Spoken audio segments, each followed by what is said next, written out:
پستی سے بلندی کی طرف پرواز کرتا ہوں، خدا کے نام سے تقریر کا آغاز کرتا ہوں۔ میرے محترم سادہ کرام اور میرے طالب ساتھیوں، السلام علیکم ورحمۃ اللہ وبرکاتہ۔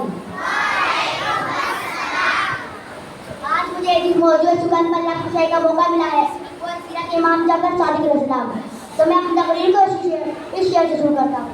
اپنے لیے تو سبھی جیتے ہیں جہاں میں، اپنے لیے تو سبھی جیتے ہیں جہاں میں، ہے زندگی کا مقصد اوروں کے کام آنا۔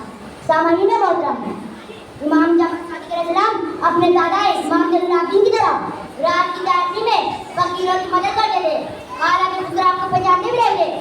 آپ رات کی تاریکی میں روٹی گوشت اور گراموں کے بارے میں ٹھہرے اپنی پیٹھ پر لاد کر ضرورتمندوں کے پاس لے جاتے اور ان کے درمیان تقسیم کرتے۔ آپ کی شہادت کے بعد ان کو معلوم ہوا کہ ان کی تحصیلہ رحم کرنے والے امام جعفر صادق علیہ السلام تھے۔ امام جعفر صادق علیہ السلام اللہ کی مرضی اور دار آخرت کے خاطر اپنے صدقات و امداد کو مغفرت کرے۔ بس سامعین محترم، میں اپنی تقریر کو شعر میں ختم کرتا ہوں۔ عمل کچھ تو آدم کے واسطے تو پیش کر غافل، عمل کچھ تو آدم کے واسطے تو پیش کر غافل، مسافر شب کو لیتے ہیں جو جانا دور ہوتا ہے۔ والسلام علیکم ورحمۃ اللہ وبرکاتہ۔